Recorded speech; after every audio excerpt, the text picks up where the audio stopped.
Shalom à tous les frères et sœurs en Yehoshua Mashiach dans le monde entier.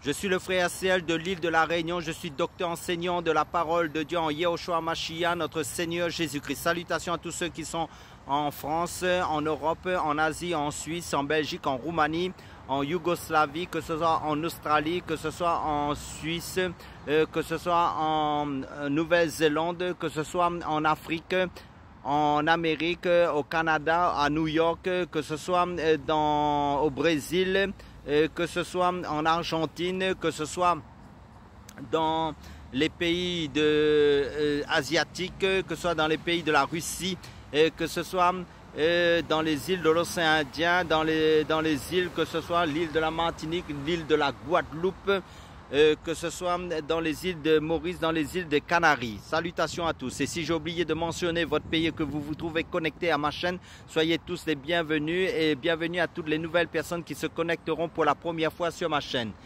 Sentez-vous à l'aise, sentez-vous chez vous et si vous avez à cœur de commenter, commentez.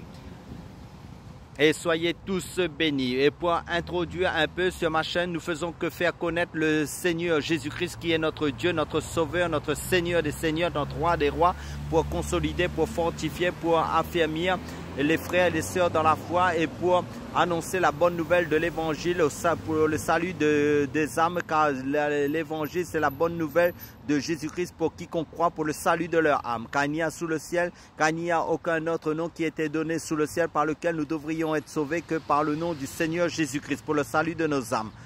Donc chacun a un choix à faire d'accepter ou non le Seigneur Jésus-Christ. Mais tous ceux qui n'auront pas accepté le Seigneur Jésus-Christ seront jugés devant au jour du jugement dernier devant le trône blanc du Seigneur Jésus-Christ. Car Jésus-Christ jugera les vivants et les morts.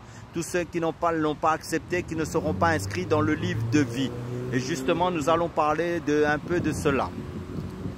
Donc je prends le passage d'Apocalypse chapitre 20 verset 12 qui nous dit: les morts furent jugés d'après ce qui était écrit dans les livres, selon leurs œuvres.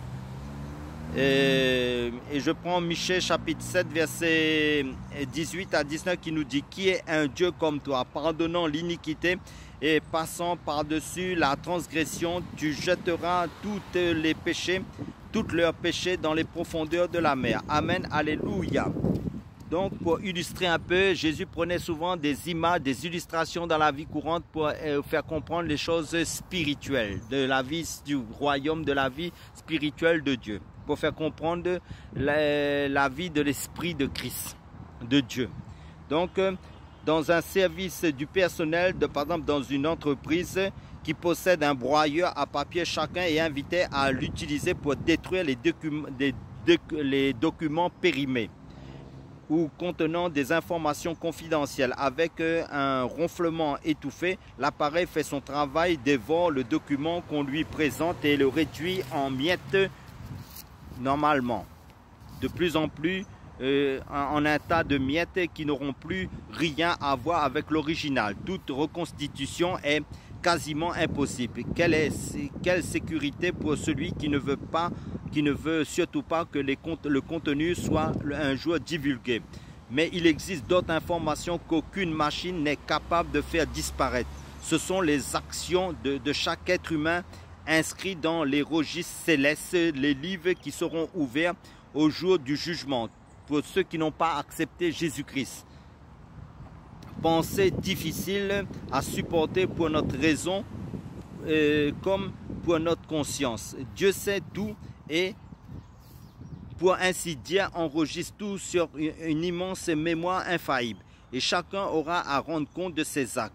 Qui pourra supporter cette mise en lumière divine? Personne, sauf ceux qui ne viendront pas en jugement, parce qu'ils auront été graciés par la foi et dans le sacrifice de Jésus-Christ sur la croix. Et pour eux, le châtiment de leur faute aura déjà été porté par leur Sauveur. Amen, alléluia. Donc ils ne passeront pas au jour du jugement, au jour du jugement dernier, parce que ces personnes sont sauvées, sont inscrites dans le livre de vie. Amen. Donc ceux qui seront inscrits dans leurs œuvres, ceux qui n'ont pas accepté Jésus-Christ, en fin de compte, toutes leurs œuvres seront dévoilées. Au jour du jugement dernier, des livres seront ouverts. Donc, alors, dans sa parfaite justice, Dieu pourra passer sur toutes les informations compromettantes qui les concernaient. Ça veut dire ceux qui ont cru en Christ, réduits à néant et oubliés pour toujours, à cause du sacrifice de Jésus, ceux qui ont accepté Jésus-Christ, jetés dans les profondeurs de la mer. Oui, le sang de Jésus, Christ, le Fils de Dieu, versé à la croix, purifie de tout péché celui qui met sa confiance en lui. Amen. Mais les personnes qui n'auront pas accepté Jésus-Christ, en fin de compte, leurs œuvres seront dévoilées parce qu'ils ne seront pas détruites, parce que Jésus a porté nos péchés à la croix, parce qu'il nous a dit car Jésus-Christ s'est fait malédiction à la croix pour que nous soyons bénédiction en lui. Amen, alléluia. Et la Bible nous dit car Dieu a tant aimé le monde qu'il a donné son Fils unique, Jésus-Christ, afin que quiconque croit en Jésus-Christ ne périsse point, c'est-à-dire en enfer, mais ensuite les personnes qui après le jugement dernier qui auront été jugés et les livres seront ouverts, ceux qui ne sont pas inscrits dans le livre de vie seront jetés dans le lac de feu. C'est après le jugement dernier. Dans la Géhenne, le lac de feu. Donc ceux qui sont en Christ, ils sont sauvés s'ils ont accepté sincèrement Jésus-Christ, s'ils ont été baptisés du Saint-Esprit, s'ils sont persévérés dans la sanctification et la paix en Jésus-Christ pour bénéficier. Et ici, comment leur lampe est toujours allumée, ça veut dire qu'ils ont encore le Saint-Esprit en eux. Donc leurs noms sont inscrits dans le livre de vie, la marque du ciel qui est le Saint-Esprit dans les enfants de Dieu. Amen, alléluia. Soyez tous bénis.